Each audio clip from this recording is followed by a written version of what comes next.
Hello, everybody. I am currently waiting for Felicia George, a four-time Olympian, I believe, three or four-time Olympian in summer and winter sport, to be joining me live with CanFund for this fundraiser that we'll be doing for artistic swimming leading up to the Paris Olympics. I'm looking forward to sharing all of these fun insights with everybody.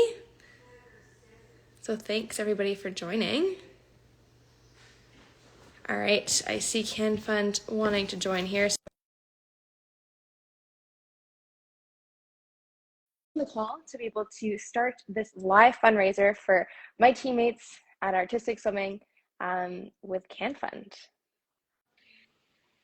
Oh, hey. Hello.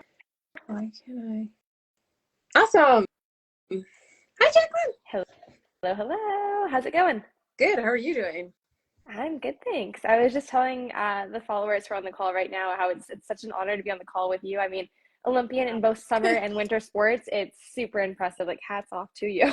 Thank you. I appreciate that. But I'm super excited to be here with you talking about artistic swimming. I think in another life, if I could have chosen a sport, I would choose artistic swimming because I love the outfits that you guys wear. Like, that's actually what would draw me. the dressing up and like getting to do my hair and stuff. Like, when I was on the track, that's how I used to be. So I was like, oh, I should have been an artistic swimmer. Hey, it's never too late. Right. Well, Never too don't tempt me. late. Don't tempt me. We would love to have you. Just maybe after Paris, wait a little bit, and then LA 2020. Come on out. Come on out. I love that. Yeah. um, Actually, you guys just competed at a World Cup in Markham, right? So Markham's my hometown. That's where I grew up. Yeah. Neat. So I was pretty excited when I saw that, and that was the venue that they used for Pan Am's. So I thought it was super cool. So how did that World Cup go? It went super well. It was great. We had two teams there representing Canada, which was, I think, one of the first in the last probably 10 years that we've had two teams represent Canada at a World Cup. So for us, that was a huge win. We had a really strong contingency in both teams there. Our main team who was training to go to the Olympics, but also another next-gen team who was also equally as strong and super impressive. So we came out, I think, with medals in all events. Amazing. And you won a gold. Yes. Yeah. That's super cool. That's awesome. So thank you so much for having me on your IG and for hosting this live. With CanFund, we're super excited to be running this fundraiser for artistic swimmers. And so first, I think it would be really awesome if we just dived into your story a little bit and let, obviously these are your followers, so they might know about you, but let's give them like a little bit more of an inside scoop. And then we can talk a little bit about CanFund and the fundraiser and all the good stuff. Fantastic. Yeah. Yeah. So go ahead. Oh, yeah, sure. I mean, just a brief story, I guess, of how it started. Most of the stuff I guess you could kind of find online, but it's never really like the true authentic story. I mean, probably like you, I tried a lot of different sports, growing up, hockey, soccer, diving, and I really loved all the water sports growing up. And I had trouble just picking a sport. And I was one day on the diving board at diving training, and I saw artistic swimming or synchronized swimming from across the pool, and it looked super cool, throwing people up in the air and doing things synchronized. And so I told my mom, like, that is what I want to do. And I fell in love with the sport ever since. It's a combination of a whole bunch of different sports. Even to this day, we still do like lots of gym work and running and cycling, and weights, trampoline, gymnastics. So it's just a combination of sports. It's never a dull moment in our sport. That's super cool. I think it's pretty awesome how I think so many Olympians have that moment where they just saw and you're like, this is it. Like, I know this is what I'm doing. Like, I remember watching the 96 Olympics and I saw Donovan Bailey win the 100 and I was like, that's it. I'm going to become a sprinter. Like, there was no questions. Like, I knew that's what I wanted to do. No, that's absolutely amazing. And so you started with artistic swimming. Is there a moment, like a defining moment in your career that really stands out to you? Oh man, I mean, where to start, really? Yeah. I mean, you've had all the moments, but let's choose one. I mean, I could maybe give you a top three. First one I think is qualifying for my first Olympic Games at the Toronto Pan American Games. Home crowd, which is absolutely incredible, and doing it with an incredible teammate, Corinne Thomas, who's already Olympian herself. That was really my dreams coming true at that moment, and to be able to share it with my friends and family who were there and present, a special, special feeling. And then, I mean, obviously the Olympics, Rio was special, Tokyo was really special. And I think these last World Championships were also equally as special. I was there with a brand new team. They're super young, great energy, and having to bring home gold for Canada in the solo event and to just have their support meant everything to me. And having my parents there and my fiance there in the stands was a really special moment as well. That's pretty cool. As you're talking about having this new, like, really young team, we actually just funded Audrey Lamotte. I believe she's your partner. She is, yeah. But I thought it was so cool because she was speaking about you inspiring her to start, and then having this like full circle moment of like now getting to like compete with you and be out there with you. So like I think it's just really cool that you have this, like, you're inspired people and you're kind of like, that person that's really iconic, I guess I would say, in artistic swim, which is super cool.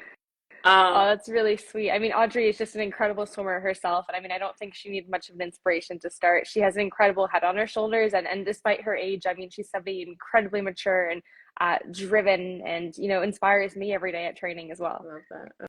I love that. So I'm curious, you are getting ready for a competition. What's the last thing that you say to yourself to like get yourself in that mode, in that moment? Like, how do you get yourself ready in that kind of way? I A ritual that I do, I have contact lenses, so I fill up my Really? goggles with water. Uh-huh. Yeah, and I'm actually quite blind, so I would not be able to see any of the judges if I lose them. Uh-huh. So it's crucial that I have them stuck on right before I compete. And so yeah, going back to the goggles, I fill them up with some water, I stick them onto my eyes, and I lift my head up, and I bat my eyes a couple of times. And essentially, what that I try to do with that is stick on my contact lenses, and just in that moment, it really grounds me, brings me into the present moment, focusing on, my breath, and not thinking about any sort of worries or what happened in the past, and, what you think the future result is going to be. It just really grounds me right before going. And I think that's something it's been a ritual now for many, many years. Yeah, that's pretty cool. Kind of like engages the senses, getting that present moment. Do you do meditation at all? To prep, like, 'cause, yeah. Absolutely, yeah. Especially at a team event, that's really huge. Before going on a team, you want to make sure that everybody's kind of on the same Mhm. wavelength. So what we tend to do is, about 15, 20 minutes before going out and competing is we're sitting in the circle and we're either playing our routine music or we're visualizing our routine, hopefully to perfection at that point, and just kind of it brings us all together. Yeah, yeah, I love that. That's super cool. Um, okay, and you've had an expansive career. What has been maybe the biggest challenge or one challenge that you've had to deal with throughout your career? I mean, we're There's probably experts. like so many. Which day? Which year? I mean, if the first one that really comes to mind, I suppose, is a stomach ulcer that I had in 2015. That was before the qualification for the Olympic Games then. And not a lot of people know about it because we tried to keep it on the down low. With it being a judge sport, you don't really want to go out there and say that you're injured or you have some sort of illness. So at that point, I was hospitalized for quite a bit. My hemoglobin levels were really low, so the red blood cells that carry oxygen throughout your body. Anyways, it's essential in our sport. Um, and so I wasn't at my top competing, and that was definitely one of my biggest obstacles, is having to overcome that. But that also reminded me of the amazing medical support that we have here in Team Canada and the resources that we have. I mean, doctors, physiologists, physiotherapists. We are really fortunate in Canada, and I was really lucky to have an amazing team around me supporting me every step of the way. That's awesome that you like got through that and that you had all that support, but like, wow, like crazy that you had to deal with that. And when you're in those like challenging moments, when you find out you have this ulcer, or maybe you have an injury, is there anything that you go to? Like, how do you overcome those challenges? That, because we all know we're gonna have them, something's gonna happen. Is there anything that you go to like help you get through those challenging times? Yes. One for emotional support, ice cream. That is my go-to. I And love that. after and after I get some ice cream in my system, and then I usually just tend to remind myself of, your why. Because in challenging times like that, it could be easy to forget why you're doing what you do. It's challenging. I mean, day to day to go back to training, but then not being able to do that with your teammates and represent your country. It's challenging. It's part of your identity. It's part of who you are. And so really reminding yourself in those setbacks, this is why I'm doing it. And, it kind of motivates me to be able to go through those steps to be able to get back progressively. I'm gonna ask, and you can answer or not answer, but what is your why? If you Oh my. have it playing out like that. Yeah, the why has definitely evolved a lot over the years. I mean, prior to my first Olympics, it was just going to the Olympics. And I'm sure you've seen an evolution with your Olympic cycles as well. But the first one was just to go there and be amongst the best in the world. The second time round was to really just, for myself, for my duet partner, Claudia Holzner, really to perform, to be the best that we could possibly be on the world stage, along with my teammates as well. Every single day we had a mission and we were out there to accomplish that. And this time around, third time around, it's I don't want to sound too selfish while saying it too, but I'm really doing it, for myself. I love my teammates, and the torch is already being passed on to them. They're incredible at what they do, and I just really want to soak up every single moment. I mean, being a high performance athlete is a privilege as well. I mean, you get to represent your country, and it's very challenging to be able to get here. But once you finally attain that moment in your career, sometimes I find we're just so focused on the performance that we forget to take it all in sometimes. And so I was being really mindful of that, especially at the last World Cup on home soil. Just, to take a couple of seconds and just, look at the crowd, spend some time with some fans and family and, teammates, and not have to worry, oh, I have to, yes, recovery is important, but, take an extra 5 minutes and, spend some time with your loved ones before going into Normatech and seeing physio and whatnot. Yeah.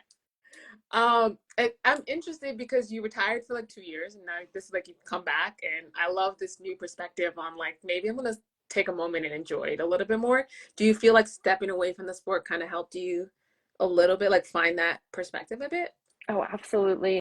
As you probably know, Olympic cycles don't, I mean, I guess in our sport don't tend to get easier. There's always some sort of challenge that's thrown at you. And, um, coming back into it brings a completely different perspective. I mean, my life was totally different a year ago, even a couple of months ago. Mm-hmm. I was a full-time student, absolutely loving what I'm doing, but Mm-hmm. my reality from day to day was so different.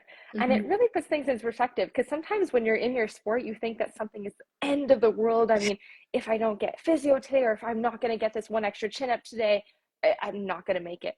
Yeah. But then having that step back really puts in perspective, like, it's okay, nobody's dying, it's Mm-hmm. okay, it's okay to take a moment and progress at your own pace.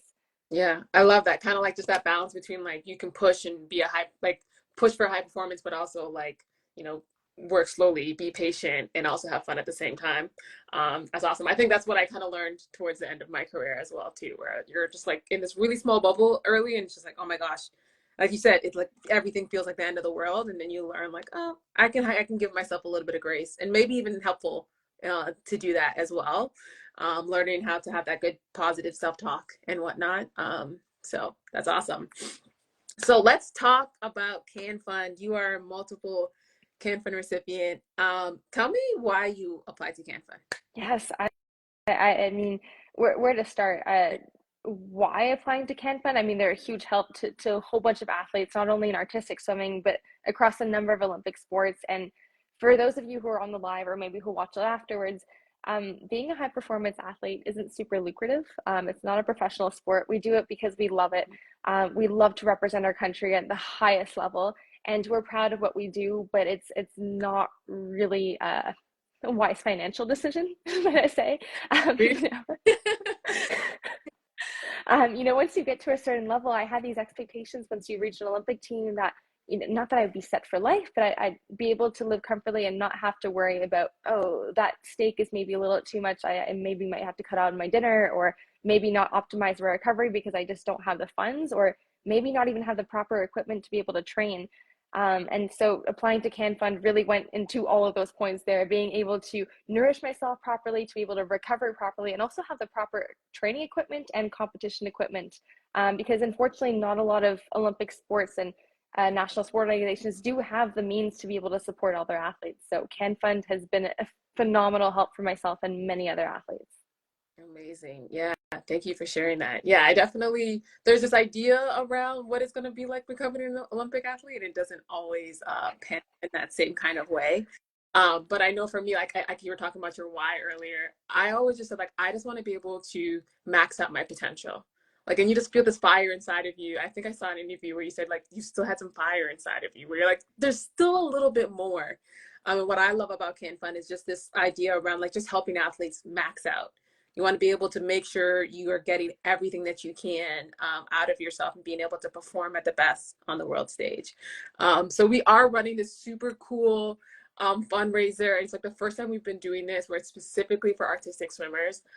So you were funded earlier at the gala, and everybody talks about your moment at the gala. It was so amazing. Audrey was recently funded, but we still have some artistic swimmers that are on our wait list that we want to fund. It's going to give them $8,000. When you get funded by Can Fund, you get $8,000. And so our goal is to fund all of the artistic swimmers on our wait list. And that's why we wanted to come on this IG Live to speak to your following, to all the people who love artistic swimming.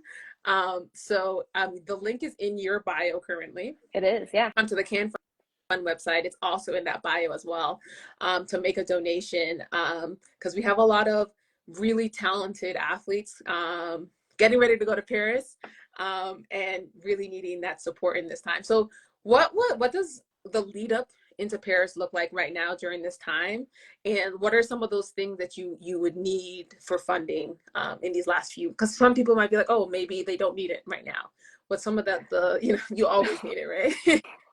Honestly, it's never too late. And now, especially in the crunch time, that's when that financial stress starts to kick in sometimes. And the physical stress of having the competition, the Olympics coming up, but then also realizing I have these bills to pay for bathing suits and some training equipment. Sometimes the numbers don't quite add up the way you want them to add up. And so, yeah, what it looks like for us, we have a World Cup in Budapest coming up. So fortunately, our NSO will be covering our cost going to Budapest, but things attached to that, like training equipment, being able to recover and have proper physio time, massage therapy, that's not always covered. And training 40 to 60 hours a week is a lot. It plays a huge toll on your body. I mean, for instance, this morning we started at 6 a.m. and finished late this evening. So it's a lot. Your body really needs that medical support to be able to make it all the way to the Olympics, especially injury free. And then obviously the Olympics. So a big thing for us, and especially for Audrey and I, we're getting new bathing suits made for the Olympic Games. And some people don't realize how expensive those could be. Tell us how expensive those bathing suits are. They're absolutely gorgeous, and they could range anything starting from $1,000, sometimes upwards. And Wow. They're gorgeous, and that's what exactly makes the artistic impression that much more impressive. But it is super costly. Yeah. So that's what part of the Can Fund will be going to. Love that. Yeah. I know when I heard like how expensive the bathing suits are, I was like, oh my gosh, that's so crazy. But yeah, like you said, it's like, that's part of your performance. That's part of being, a great athlete, and making sure it's a judge sport. You want to put your best foot forward. And I know I want to watch and see you guys in these amazing bathing suits. Yes. Yeah, no, that's absolutely amazing. Let's see what else. And if I could maybe just add to the bathing suit note too. I mean, the bathing suits that we've been competing in, especially at the last World Cup, I don't know how our NSO found them, which is great. We're really grateful to have bathing suits, but they didn't quite fit us. And so just wearing something that you could fit in and not quite flash on any sort of public, saying this on the live here, but it really impacts the way we swim. I mean, as soon as we dive into that water, I have buckets of water going through my bathing suit. And right now that's adding a lot of weight, and height in our sport plays a huge role in terms of the narcs that we're getting. So if you're carrying that much more weight, you're heavier in the water, you're turning a little bit slower, it affects your synchronization. And on top of that, you're having to adjust the way you swim to be able to pull up straps to be sure that you don't flash people when you come with the water. These are conversations that we're having when we're exiting a team swim at a World Cup. And whereas we should be talking about performances, we're actually talking about how our bathing suits don't fit us. So I think a lot of the team would really appreciate some of the funds to be able to help with that. Yeah, wow, that's crazy. Because it's like you just want to be able to focus on your performance. Like I want to be in a bubble and not have to think about all this other stuff. So I couldn't imagine being like trying to, first of all, how you guys swim underwater and do all that is amazing. But to do all that and be adjusting straps is like, yeah, that's crazy. So, but yeah, just putting yourself in that position where all you have to do is focus on performing and being at your best. But I'm curious, like, do you get nervous still? Like when you're going to like a big competition like the Olympics, or do you still feel those kinds of nerves? I think the nerves are always there. You know, how I deal with them kind of varies on how I'm feeling and the amount of experience. So where I first started off my first Olympic Games, I had a lot of butterflies in my tummy before that first performance. And then, in finals at the Olympic Games in Rio, I was under control, you know how to control them. And same thing for Tokyo. So, I mean, there's going to always give you that stress and sort of butterflies there. And I think I've learned how to deal with it over the years. And now not only in a athletic type of setting, but also in a life setting or a medical setting as Mm-hmm. well. Yeah, I love that. I always used to say that if I feel nervous, it means I really care about this. And so like, and I always try to reframe it in a way to make myself understand like nerves are a good thing. You know, is there anything that you do to help you deal with the nerves or to make you feel calmer, or you just like ride with it? Yeah, there's two things I like to do when I find they're sort of taking over. I find teammates are kind of getting dragged into that hole. One is to remind yourself of the things that are under control, because I found that a lot of times, especially with teammates, sometimes a lot of their stressors are because of external factors that are things they just can't control. So when you put it into that perspective, it kind of takes a little bit of weight off your shoulders. Mhm. And then I know, secondly, and this is one that a mental performance coach gave us a while back, two Olympic Give us cycles ago, is the, to just, the gym. oh yeah. We need it. Let's go. Oh yeah. So yeah, just simply just close your eyes and take a couple of deep breaths, and then when you open them, fix a point, and then in your peripheral vision, spot three colors. You know, here I'm looking at brown, beige, and red, and just doing that simple action puts your whole mindset and your body in that present moment and kind of grounds yourself and makes you forget about that stress sometimes. So those are two main things that I like to carry with me in those That's moments. really good. That's good. Like good grounding, like, and then using that, like your, again, your physical senses to like come into the present moment. That's awesome. I'm going to use that next time I feel nervous. Nice. um, okay. So yeah, do you have anything that you want to say to the supporters or anybody who is currently watching, in terms of the fundraiser or a call to action or anything like that? Anything you want them to know? Yeah, I mean, apart from the link is in my bio to be able to support my teammates leading up to the Olympic Games, that would be a huge help. But to anyone who's on this call or listening to the recording, I just want to say a big thank you. You know, big thank you for supporting myself and my sport. I know it's not a popular one, but it truly means the world to us. So thank you. Awesome. And I'm also just gonna open it up and say if anybody has any questions, like we Yeah. would love to field any questions. So you guys could just go ahead, put them in the chat. If you have any questions for Jackie, and hopefully we can get that answered. But yeah, what what else did we need to speak on? We have, so again, I'll just reiterate the fact that we do have the link in the bio. So if you want to donate, you can just head over there to Jackie's or to Can Funds. I think the thing that I really love about Can Fund is this idea around not just watching athletes, you know, on TV, but you're getting to be a part of their journey. And for me, I always felt like when someone supported me financially or as a coach or anything, it just really felt like somebody believed in me. So I'm just curious for you, like, what does support feel like for you? I mean, support is just tremendous for us. I mean, especially Can Fund being there, not only financially supporting us, but also just knowing that there's a whole team, Jane and Conrad and you and the whole like staff right there behind us. It really means a lot. I mean, just sending a quick message of like congrats sometimes after a competition, and seeing all the amazing work that Can Fund is doing to supporting athletes, it just brings me joy every time I see a Can Fund post, because I know the impact that it has on athletes. Like sometimes it even gets me emotional, when I see that, because it's really meaningful. And so I just had another thought here, Felicia, before I forget also. For those of you who are on the call and maybe who's listening to the recording, I think I could rummage up a Team Canada t-shirt probably somewhere in my closet, and we could probably sign that, get the whole team to sign it. So if you're one of like maybe the first 25 or 50 people to donate this weekend, you can maybe be in a draw, and we'll hand that over the t-shirt to you. Amazing. That is so awesome. I think that's an awesome gift, and I'm sure everybody would love to have a signed T-shirt by Team Canada artistic swimmers. So, like Jackie just said, if you are the one of the top 25 or the first 25 to donate this weekend, we will have a little raffle, and we will get a T-shirt out to you signed by multiple Olympian Jackie and all of her other teammates. I think that's an awesome gift. I'm sure somebody would love to have that. Um, So what is your main goal for Paris? I've been getting asked that question quite a bit now, especially on the crunch time leading up to Paris. And I think the answer sort of shifts in the way we sort of are in terms of training. But I think the main goal for myself and my teammates is to just have clean performances, performances that we'll be proud of.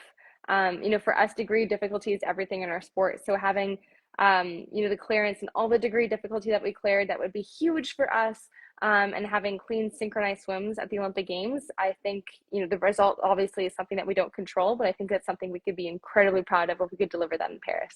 Amazing. I love that. That's great. I think sometimes it's easy to get like really caught up on like I want to win a medal or like really outcome based, but I think that's like you said, that's something you can control, and going out there and doing that. I'm just seeing a question from Math. It says, did the Team Canada accept you at your coming back? So Yeah. did you have any um, issues? Like, you retired and then you came back. What was that like? yeah. I mean, I was really nervous before coming back because it's a brand new team. I only showed up at the pool from time to time during my retirement just to like pop in, say hi, and be there just as a supporter. Never as an athlete. Mm-hmm. And so I was a little bit nervous to see how the team would accept me. I didn't want to go out there and take anybody's spots too. Like, there's some really strong people on that team, and um, I was ready to be kicked in the butt too.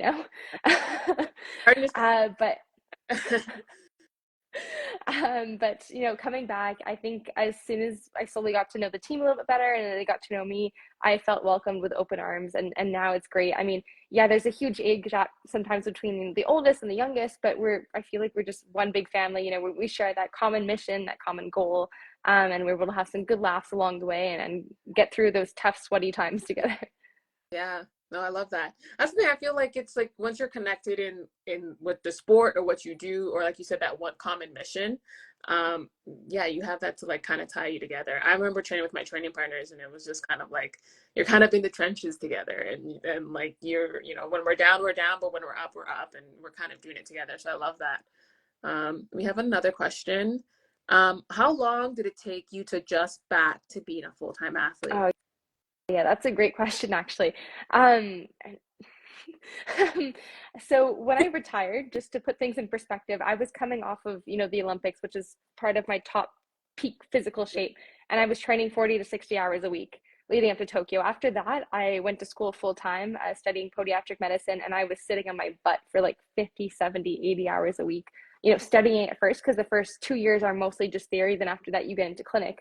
And so the first couple of months were rough for me. I'm going to go into the D shape and then coming back into shape maybe. Mm-hmm. And trying to find that rhythm of studying, because as athletes we just need to move, or I felt like I needed to move all the time. So I eventually got in that kind of groove of going to the gym in the morning, and then during my lunch break, and then sometimes going for a run in the evening, and kind of just listening to my body. But then when I decided to actually come back, this was about mid-September, I want to say, of 2023. I obviously didn't go back immediately. So I came back to full training in mid-November 2023. So I had between mid-September to mid-November to fully get ready. And between that time, I was traveling quite a bit, doing some consulting work, helping some other countries and coaching. And with that time, I would like to give a shout out to Sandra Gonzalez on here. She's our physical preparator, and she created this amazing plan for me, like a super aggressive plan of just starting on land, making sure all my joints were stabilized, and then slowly getting my cardio up, and then integrating a little apnea in there, so that when I got back in November, I got back, one, injury free, and two, without a hitch. It honestly felt like when I got back in mid-November, like I never left the sport. And that was hugely thanks to Sandro and the whole team that was around me at the National Sport Institute in Quebec. That's super cool. That's awesome. I think one of the really cool things as athletes, that we do really well is like process. How do you take those small little steps towards where you need to get to, and just being patient through that? That's not always easy to do. I'm just going to see if there's any more questions.